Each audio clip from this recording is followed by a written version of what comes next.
It's the search for answers that has brought us here together today. My name is Eric Worre, and for almost 30 years I've been an entrepreneur, struggling at times, but ultimately succeeding.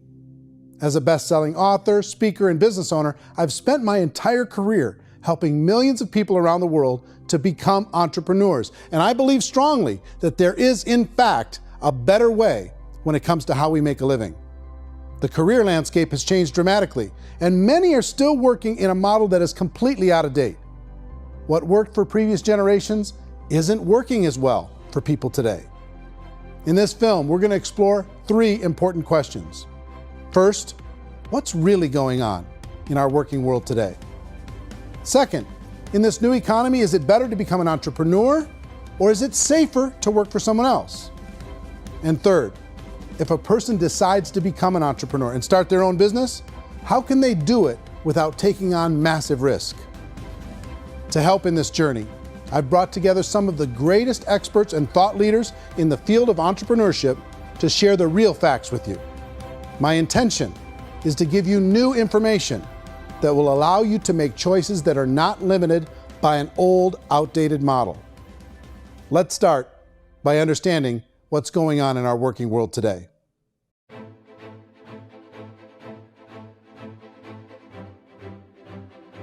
Let's look at unemployment. 30–40% of the people are honestly not working, but would be working. What our government does is if you haven't found a job in 6 months, we don't call you unemployed. We pretend you dropped out of the labor force. I've often said that unemployment, particularly structural unemployment, that's unemployment due to technological changes, is the first sign of economic growth. Think of it, 10 people live on an island. They go out every day and fish. One day, new technology shows up. A missionary brings them a net. Now, using the net, one pilots the boat, one throws the net. 2 fishermen can do all the work 10 used to. That's a 500% increase in productivity, 2 doing the work of 10, in one day. You don't have to learn a lot to learn how to throw a net instead of throw a fishing line. The island's got a big problem, 80% unemployment. But the island still has all the wealth of the fish because the 2 people produce as much fish as 10 did. Now, of course, looking back in history, these changes used to take thousands of years. And during that time, we went into farming and transportation. Some of us became doctors and some teachers and lawyers, and we developed all these new professions and new manufacturing jobs. Today, these changes are occurring literally in one day when a new technological advance occurs, and we don't have the social structures to deal with it or to retrain the unemployed people. So one of the things that I think is interesting as I travel across the country and really travel around the world is the way that we work and the way we get paid for work is changing pretty dramatically. On a global basis, everything is being turned upside down because of the rapidly advancing technologies. They are eliminating many jobs, and we have been left with many people not prepared for the jobs that exist. A lot of demand in public companies was to squeeze out all the fat and to get just as much margin as we possibly could, and fat equals humans. So this idea of job security in information age is so obsolete, but it's still taught inside our school system, and that's where the problem starts. There's no financial education in school system, and people are still trained to be employees to work for that paycheck. This is a chart on the middle class. What's happening in the middle class, those that went to school, their incomes have been coming down for years. And parents still say to their kids, go to school, get a job. Now what happens to all those middle class people who are dropping off the ends of the chart? Well, they become what's called working poor. And this is what happens to working poor. But they say poverty is ending. Well, poverty may be ending, but working poverty is going up. And this is food stamp usage. So food stamp usage in America is going through the roof right now, because people cannot earn what they call a living wage. Most people have experienced financial pressures that I think are probably greater than they have been in the past. If you're not working for yourself, then it's going to be a pretty hard road for a lot of people. Today, if you're going to control your future, the 40-40 plan is gone, where you can graduate from college and get a job and work for 40 hours a week for 40 years. That day is gone. So some of these charts actually tell you what's going on. And this is a really interesting one, you know. People are going back to school because if I go back to school, I'll get a nice job. But this is what's happening to, it's called Sallie Mae, which is the student loan guys. student loan is going through the roof. It's now over $1 trillion, and student loan debt is worse than credit card debt. So when people stopped using credit card, the government got people into student loan debt. And the problem with student loan debt is you can never be forgiven. See, with credit card debt, you can declare bankruptcy and all's forgiven. But student loan debt, you can declare bankruptcy, you still owe it. It's the worst of all debt. But this is the next picture. Look at this chart here. This is what's happening to wages of college graduates. It's going down. So you go to college, you rack up all this debt, but you earn less money. Now, that's not that intelligent. Average person who's been working a lifetime in America today is ending their lifetime at 65 with about $41,000 in assets. They earned just enough to survive.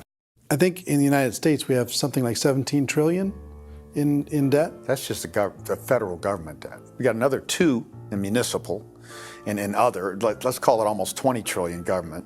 We've got 40 trillion in private debt. That comes up to close to 60 trillion. When you then add something we never had before, what you were talking about, when we look at the unfunded portion of Social Security and primarily Medicare, Medicaid, that at the most conservative estimates from outside firms, Kleiner Perkins, 67 trillion and growing. That's more than all our other debt. There's less conservative estimates that say it's 84 trillion or higher. I added up conservatively $127 trillion in total debt. Debt is a financial drug. When you take it to excess, it's like taking a drug. Yeah, it makes you feel better, it enhances your performance, but at a huge cost, eventually it kills you. And so that's what happens. We keep doing more and more debt, and you get less and less results, just like a drug, until the debt gets so high that it crushes the whole system. That's where we're at, 8.2 times GDP. You know who I feel sorry for? I feel sorry for the person who dreads going to work, who is sick to their stomach on Monday morning, who hates their alarm clock, who gets a little glimmer of hope on a Wednesday because it's hump day and says, thank God it's Friday. And they live for those 2 days a week where they get to be themselves and they don't have to be around people they don't like, and they don't have to play the political game in the office, and they don't have to live this half life. The person that works 50 weeks a year just to be able to have the 2 weeks for vacation. And you know what happens to most of them nowadays? They don't have a vacation. They have a staycation.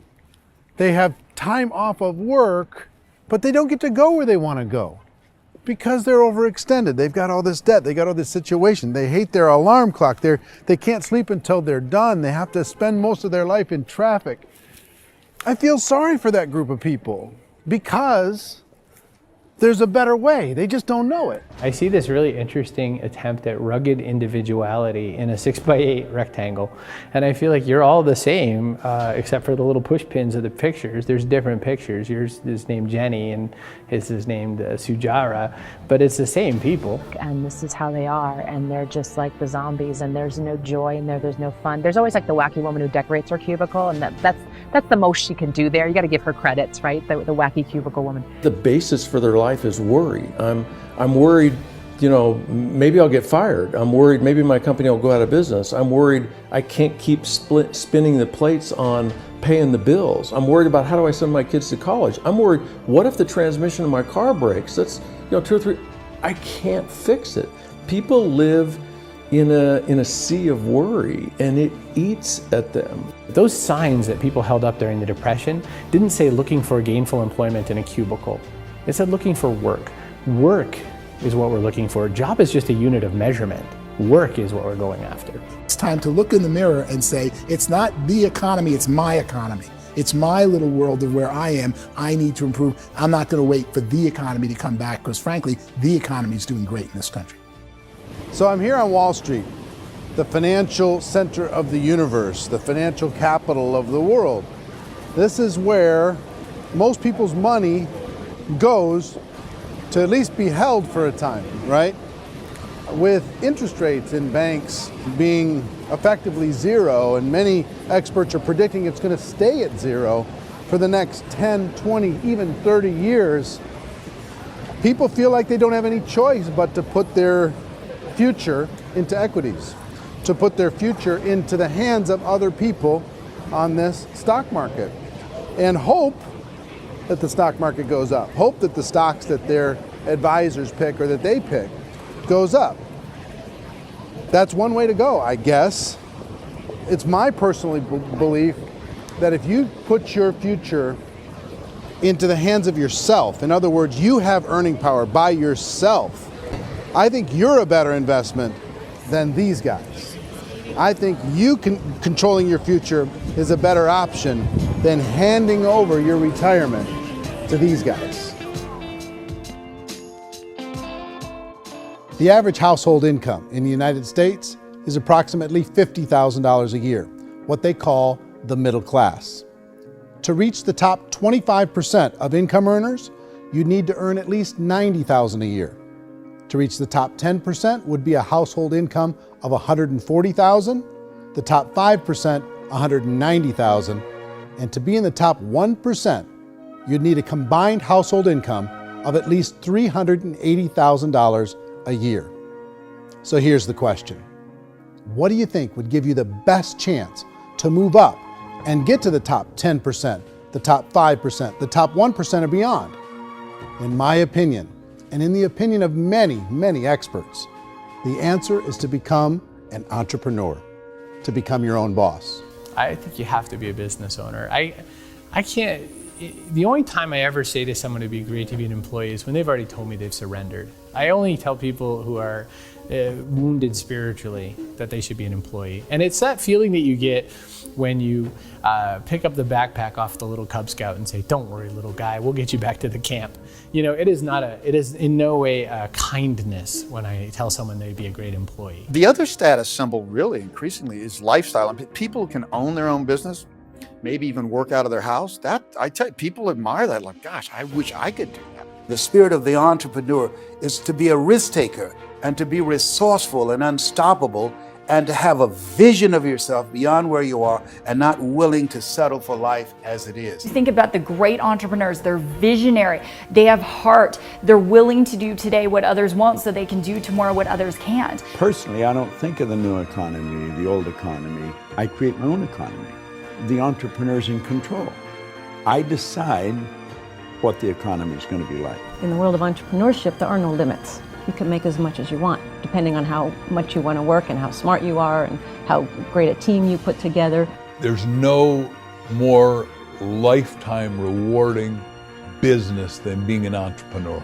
Why in America, where anyone could be anything, would people want to give up their freedom and become effectively a modern-day slave, told shut up and be here every morning at 7:30, leave at 5:30, and do what I tell you? If people decide to become an entrepreneur and work for themselves, they have some traditional options, but they're riskier than you might think. Any kind of a retail business, retail build-outs is extremely expensive. Even just these small little yogurt stores where they're putting little yogurt machines and you get all the different flavors, you're spending $200,000, $300,000, $400,000 to open a yogurt shop. I would love to buy a Dunkin' Donuts, but it's $500,000 or so to start. I don't quite have that just in case money. Risking lose it all, and most guys do 2 or 3 times, and even big guys like Branson, because I'm such a fan of his, half his companies don't work. If you make $1 million, your problems are going to go. If you make $1 billion, your problems are really going to go.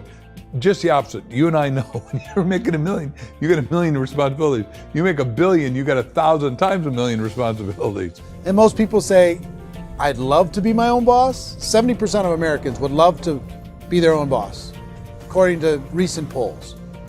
But they don't know how to get there. Because what are you going to do? One, you could buy an existing business. If somebody's selling an existing business, you have to ask why. Usually because it's probably hard. It's probably not making as much money as they hope. 2, they could buy a franchise. A little less risk, proven system, but it's expensive to be able to do that. 3, they could start something from scratch. And that's where a lot of people feel like, I don't have the chops to do it. I don't have the money. I don't have the product idea. I don't have the expertise. I don't have whatever it's going to take to be able to get there, and I can't risk my family to do it.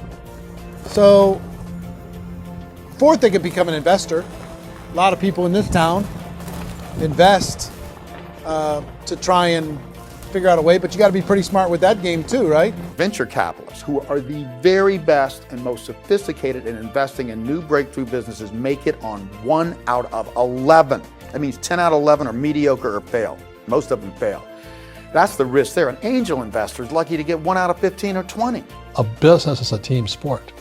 Like, I have to have accountants, I have to have engineers, I have to have system designers, I have to have sales, marketing, I have to have accounting, I have to have mission statements, I have to have legal and all that. The average Joe Schmo, even me, I go out there, I don't have the skills to put a business together. I think the bottom line for the 4 traditional options is they take money, sometimes a lot of it. They take expertise, and they take time. All of that adds up to just too much risk for most people. I bought a business from somebody else and it was a lot of work. And you start wondering, what did I just buy? Because I guess ultimately I own your email list and I just overpaid for it. People that start their own business, they spend a lot of money, they spend a lot of time, a lot of effort to get things started. And the more you invest on the upfront, the harder you typically work at it. I can tell you what the success rate is of a restaurant. What is it? They're crazy enough. About 90% of them fail. About 90%, in how quickly? Year or less. Wow. And if we're talking non-franchise, we're talking franchise, Sure. That's totally different. Yeah. But our students aren't getting franchise restaurants. You got to invest big money. Exactly. And with someone like McDonald's, you've had to work with the company for a long period of time, really know the To even have a business. chance at investing $1 million. Have a chance, and it's a slim chance. What if there was a way that you had all the proven aspects, the comfort aspects, and you could still control your own life? What if there was both? In other words, you didn't have to create everything from scratch. You didn't have to be a super leader. All you had to do, what if there was a proven product already? You didn't have to create the product. And there's a proven system already, proven training already. Everything except an employer. That was the only thing that you didn't have. Do you think more people would be open to working for themselves in that environment?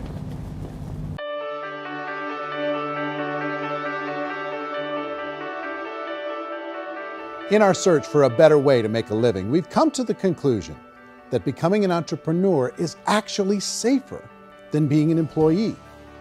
And through our look at the entrepreneurial options, one particular path kept coming up from expert after expert. And I think most people will find it surprising because it's certainly a non-traditional business model.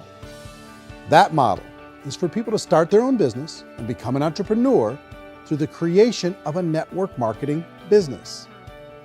Some people call it direct selling because the product is being sold directly from the manufacturer to the end consumer, cutting out the middlemen. Other people call it multi-level marketing, or MLM, because there are multiple levels of commissions paid. The most common term today is network marketing, because network marketing best describes using a large group of independent distributors, independent entrepreneurs, to move a product or service more efficiently. So my friend here, Donald Trump, and I, we always write about the network marketing industry. And the reason we support the network marketing industry is because it really is a business school for entrepreneurs. Because most people come out of school looking for a paycheck. Oh, that's terrible. I went to network marketing like that. I think if it didn't exist, we should invent it. It is that good. I think direct selling is a great way to do business today. It's very easy to get into that industry, and you can be self-employed, be in effect an entrepreneur. When we see multi-billionaires adding network marketing companies to their portfolio of companies, that would be a clue. When we see people who are very famous authors and very famous business people endorsing the industry, that would be a clue. These network marketing companies aren't $50 million companies, they're billions and billions of dollars. They lead the stock market, they're major companies. When we're going to get it? You know, and you're going to school to work for a paycheck, but if you want to be rich, be an entrepreneur, and network marketing gives you the spirit to be an entrepreneur. A traditional company will spend up to 50% of their total revenue on marketing. Network marketing companies use a different approach. Instead of having all that extensive marketing expense, they utilize a network of independent distributors to do the marketing for them. Now, why do they do this? First, because word-of-mouth advertising is so much more effective today than traditional media advertising. Second, some products need to be explained or demonstrated and an independent salesperson can do that more effectively than an ad campaign. Third, it's completely efficient. The company only pays for the marketing of their product if a sale happens and not before. Imagine if Amazon allowed you to become an independent distributor and paid out 40% of its revenue to that distributor group. All you had to do as a distributor was recommend a product, and if a person bought it on Amazon, Amazon would take care of all the logistics and you'd get paid for bringing the customer. Now imagine you got paid for every purchase that customer made for the rest of their lives. Well, Amazon doesn't offer this option, but network marketing companies do.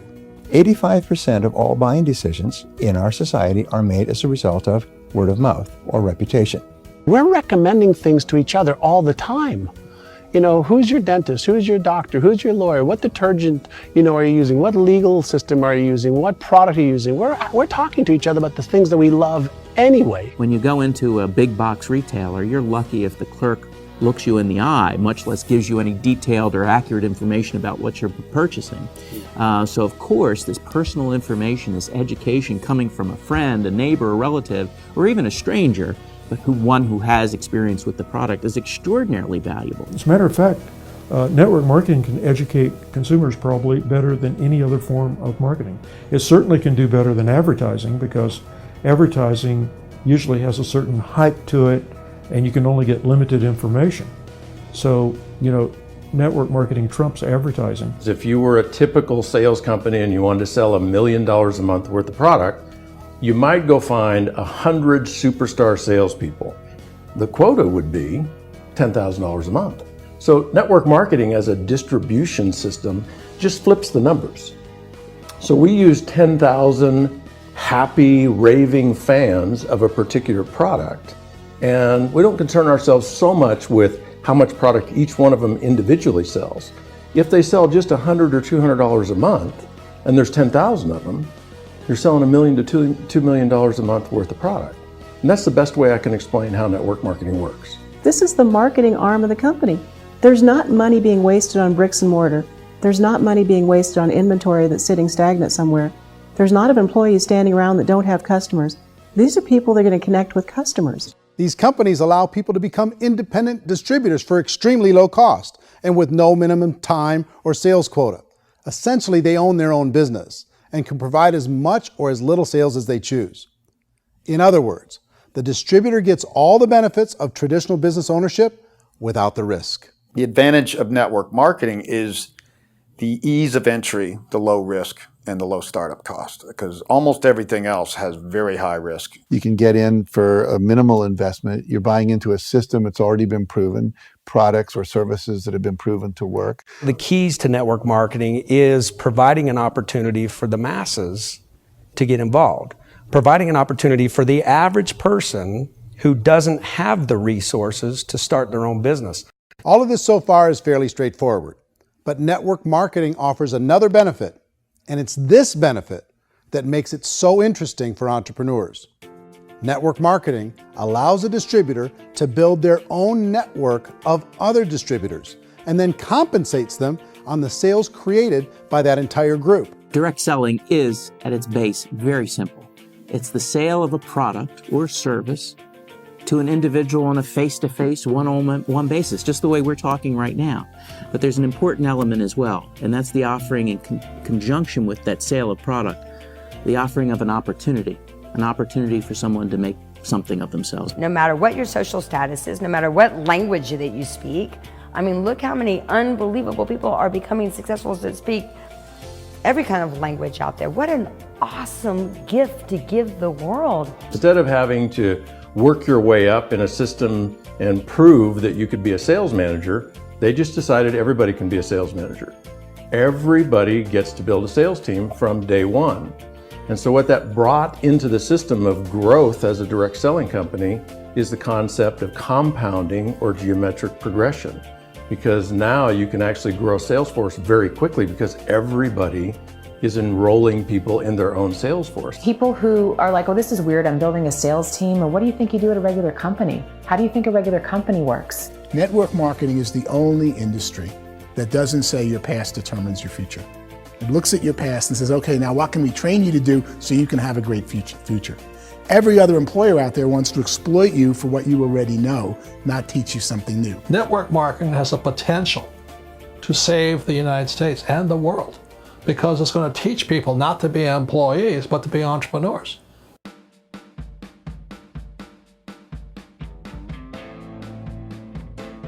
According to the Direct Selling Association, if you add up all the network marketing companies around the world, they combine to do over $178 billion a year in retail sales. To give you an idea of how big that really is, the NFL, the National Football League, does approximately $9 billion a year. The music industry does a little more than $16 billion a year, and the movie industry does about $80 billion a year. Using a conservative average, network marketing companies pay their distributors about 40% of that $178 billion in the form of commissions, which adds up to more than $71 billion a year. That's almost $6 billion a month. It's almost $200 million in commissions every single day. So it's certainly working, and people are making serious money in network marketing.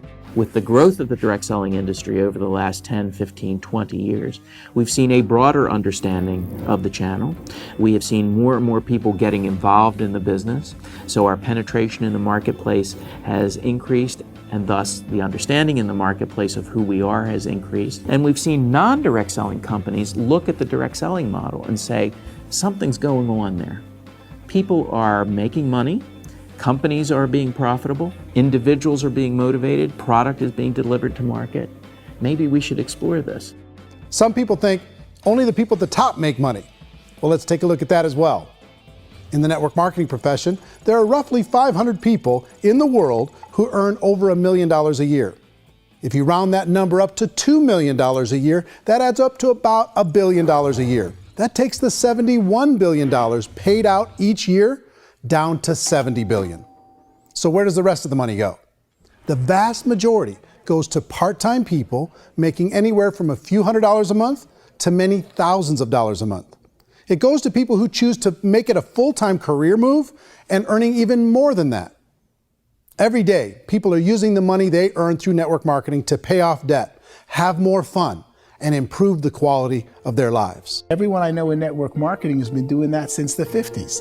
They go to work when they want to go to work. They stop working when they want to take time with their children to have a leisurely breakfast and discuss issues and drive them to school. They go back to work when they get home, wherever they're working out of. The biggest thing that I've seen is people that have become much happier in their life. MLM has probably made more millionaires of more people in more countries, and I've spoken to them in 67 countries, than any other single form of business, starting from nothing. If they have a choice between working a job for the next 10 years or working a network marketing business for the next 10 years, the result of working the network marketing business will be better.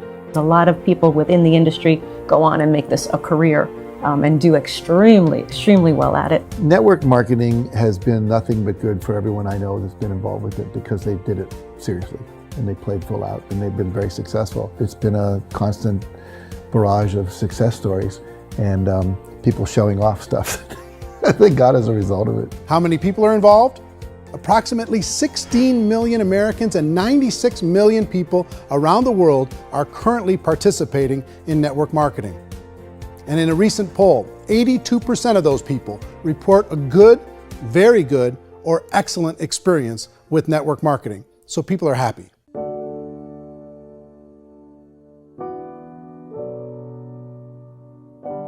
So I've taken a look at the network marketing profession and really tried to understand why so many people are confused as to the validity of this as a business. One is this pyramid shape. People get really messed up with this pyramid. Oh, it's one of those pyramid things. So I just think there are a lot of haters out there who really don't understand the industry and say, oh, it's a get-rich-quick scheme. It's a pyramid. Well, corporate America is a pyramid scheme. You know what I mean? It goes like this. You have thousands of MBAs, let's say working for Ford or General Motors or Coca-Cola. If all these MBAs are all trying to get to here, that's a pyramid. Only one guy's going to make it. Every 10 years, one's going to make it. Whereas you look at network marketing, it's like this. So you're here, and your job is to develop other CEOs coming up behind you. So it's an inverse pyramid. In network marketing, it's a very simple concept. If you sell product, you get paid. It is paid based on production. There is no first mover's advantage. There is no investment component where the more somebody spends, the more they're entitled to make. So the two are polar opposites of each other. Doesn't matter what shape the company is or the compensation plan is shaped, whether it's a circle or a pyramid or a triangle or a trapezoid, it doesn't matter. If compensation is coming primarily from recruitment, then you've got a problem. On the other hand, if an operation is basing their compensation to participants on the basis of sales, even when those sales are generated by people you've recruited, well, then you're a perfectly legitimate enterprise. That's the legal test, it's the practical test. Another issue that's been true in the past that is no longer true now is people used to be in network marketing loaded up with products that they couldn't sell, and they ended up a loser. They ended up with a bunch of product in their garage, they ended up with a bunch of products sitting in their kitchen shelves or whatever, and they thought they could sell it, and then they weren't willing to or able to sell it, and they ended up with a bunch of stuff, and they were bitter about it. There was this thing called front loading where you had to buy, like, well, if you bought $25,000 worth of product, you got better commissions and all this. Today, it's almost all done by computer. It's direct mail, comes from a warehouse somewhere else. You don't have to have all this inventory. You don't have to stock up. It's a paperless world now. You know, most of it's done online. You have a back office. It really works. And I mean, the technology has changed everything. Third issue is people start talking about 99% of people in network marketing don't make any money. Well, we've talked about that over the course of this journey together.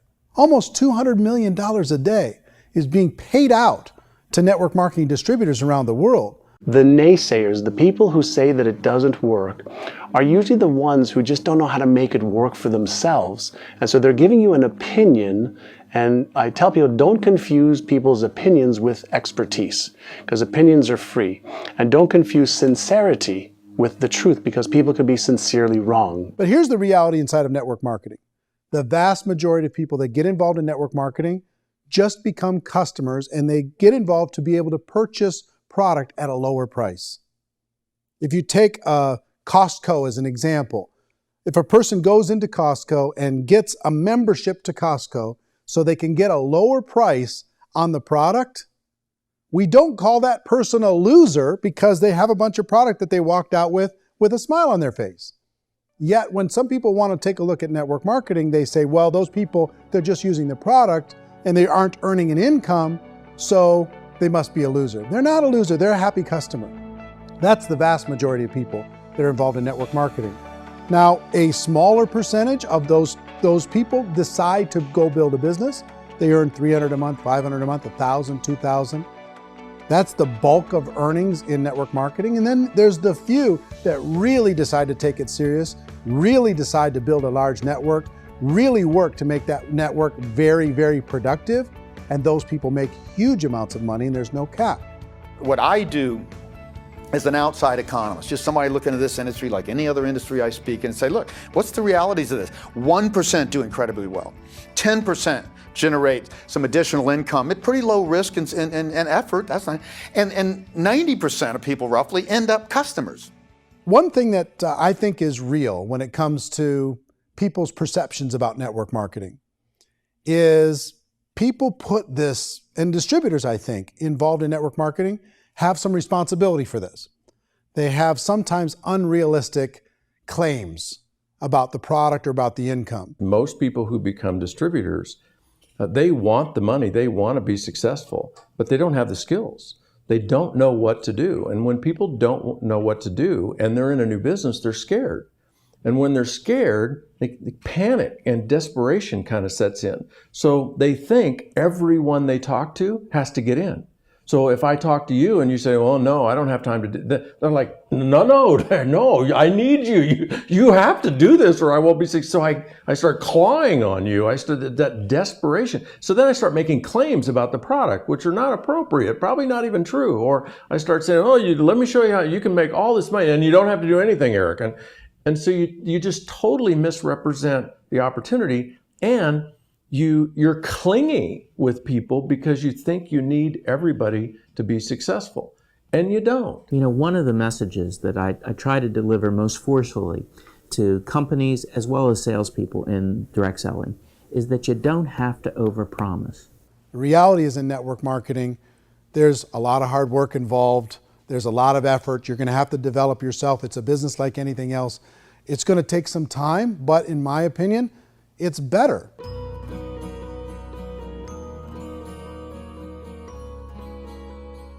It's light years better for people starting today than it was even 5 years ago. I think it's more widely accepted now, and people understand it is a business. It is being an entrepreneur. It is being a business owner. Our belief system is based upon our evaluation of something, and frequently if we reevaluate a situation, our belief about that situation will change. The industry has changed and it's grown up. It's totally transformed. You've got young people today that have grown up with social media, and they understand networks. They understand how people are connected through technology, and they understand how money flows through those networks.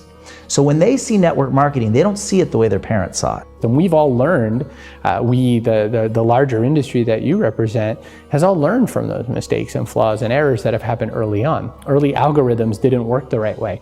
That's all fixed. It's like when they design a computer program, they design the program, then they run it, and then they go back through and they debug it. The MLM industry has been debugged. This is the day of being virtual, being able to run a business from your mobile phone. I mean, it's incredible. Companies are getting smarter. They're implementing more consumer protections. They're implementing more compliance training. They're doing more with respect to product research. If you do get involved and you make purchases of inventory, even on a voluntary basis, if you decide that this business is not for you, you can leave and have that inventory repurchased by the company. There's no other business that offers that kind of protection on a voluntary, self-regulatory basis.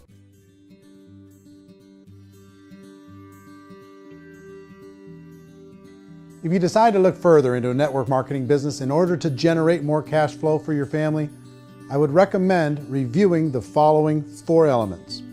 First is the product or service. And on the product or service, I would ask 5 important questions. 1, do you like it? Is it something you would feel comfortable sharing with others? 2, is there a recognized need in the marketplace? It's hard to create a need if one isn't naturally there. 3rd, does the product meet that need? Does it solve a legitimate problem for consumers? And 4th, is it priced to sell? Can it compete in the marketplace? And 5th, is it priced for profit? Is there enough margin for the company and the distributor to be able to generate income for the long term? If you can answer the questions on the product to your satisfaction, the next element to consider is the company itself. Is it well run? Do you believe in the founders or the management team? Do you feel they have what it takes to go all the way? See, it doesn't matter how good the product is if the management can't take care of the company. Good management can change with the times. They can handle adversity. They can make good decisions. Make sure you choose a company that can serve you for a long time. The third element to consider is the compensation plan. And with that, there are 3 important things to look at. First, a brand new person needs to be able to generate some money fairly quickly. It may be an obvious reason, but you can probably imagine the ripple effect of a distributor getting involved and having even a small victory fast. That can only help with the overall success of the organization. Second, a person should be able to develop a moderate part-time income in a reasonable period of time. As they develop their network and as their sales grow, they should be able to enjoy more benefits. And third, for the people who are really serious, for those who decide to really go pro in the network marketing profession, there should be the possibility to make a serious full-time income if they work hard and are committed to developing their skills. If you're comfortable with the product, the company, and the compensation plan, the last thing you should look at is the support that will be made available to you. Does the company have a website? Does it have a solid online reporting tool? Do they have comprehensive training available? Do they host events to help you build your business? If you decide to do this, what kind of a support system can you plug into? Choosing a network marketing company is a personal decision. But evaluating the 4 elements of product, company, compensation plan, and support is a great place to start. Is the company promising that you're going to get rich quick or that you can make a lot of money without a lot of effort? That's a red flag. Is there a product that you really believe in that you think can be sold?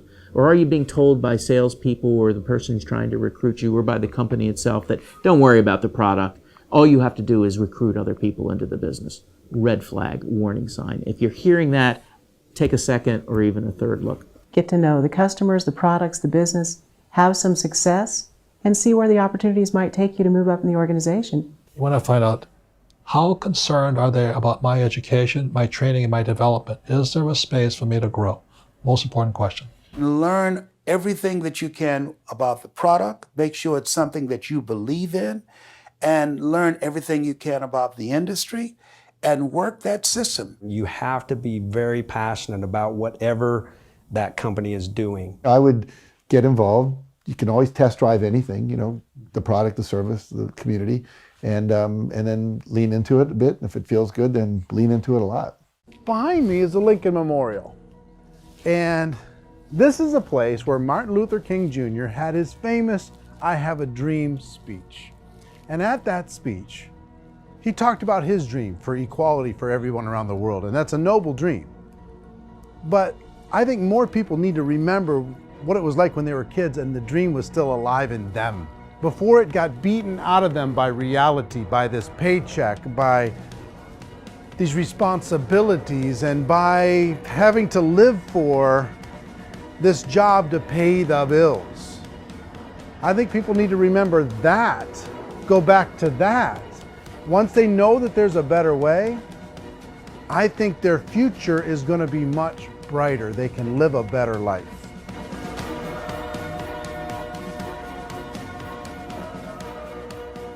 So if you're considering getting involved in a network marketing company, let me offer you just a few pieces of advice. First, network marketing isn't perfect. It's emotional, it's challenging. Like any entrepreneurial venture, it can have its up days and its down days. But if you have an entrepreneurial bone in your body, it's just better. Second, if you're gonna do it, decide to be professional. Decide to go pro. It's better to do that than just be this amateur sticking your toe in the water. Third, as any professional, you're gonna have to learn some new skills. And I promise you, inside of the network marketing profession, they're not too difficult to learn. Fourth, like anything worthwhile, it's gonna take some time. Don't expect that you're gonna get to the finish line right out of the gate. And fifth, it's worth it. It's worth it to be able to take charge of your life again. It's worth it to be able to control your own financial situation. It's worth it for the people you're going to be able to spend time with. It's worth it for the things you're going to be able to see and the experiences you're going to be able to experience. It's worth it for the causes you're going to be able to contribute to, the lives you're going to be able to touch, the customers you're going to be able to help, the friendships you're going to be able to develop. I promise you, it's worth it. Remember, most people are searching for answers just like you are. But I do have to tell you the catch to network marketing. If there is a catch, if you want to understand this from an emotional point of view, people say, well, it sounds too good to be true. It's not, it's hard work. But here's the catch. Most people still don't understand it. So you're going to have to endure the loss of social esteem from ignorant people. The uneducated will think less of you. Now, if you can handle that, you're on your way. If that's going to destroy you, you know what? Entrepreneurship in general probably isn't in your future. If you can face that catch, you can become unstoppable. I want everyone to really contemplate this if they're not in network marketing. You're in a job, you probably have a mortgage, you have rent, you have debt, whatever's going on. You're in a prison. You work just hard enough to keep them from firing you, and they pay you just enough to keep you from quitting. Come on! I've been there, done that, and bought that t-shirt. In network marketing, if you run into failure, it's really just a homework lesson for yourself. There's no one to blame. You really have no excuse not to be successful. You just don't. People don't want to hear that, but there's so much available to you. If you want to be a good network marketer, be a student to the people above you, be a fellow traveler to the people on the same level, and be a teacher to those below, and know when it's appropriate to do which. People who are not afraid of asking people to buy things or not afraid of persuading people with a chance they may say no. These people own the future. Nothing happens until something moves. So you got to go move, you got to go do something, or nothing's going to change in your life. In the beginning, you're going to do a lot of things that you don't get paid for. But as you go down the road, you get paid for a lot of things that you don't do. And your job is rehabilitate the spirit, the entrepreneur spirit in all of us. You get it back. Either give it a strong yes or a strong no, but no wishy-washy, dilly-dally stuff in the middle. There's dreams and there are nightmares, but I believe that the biggest nightmare of all is when you don't pursue your dream. You're going to see some monumental growth in this profession. It's an exciting, exciting time to be involved with the network marketing profession. The next 10 years, I see just exponential growth. When that tipping point comes, it's not a matter of asking somebody, have you ever heard about network marketing? You're really asking them, which company are you building your wealth in? We are here to fix the world, to improve relationships with other people, to improve other lives. And the real reward comes as an entrepreneur in any level from teaching somebody something and watching them soar. There is no greater reward.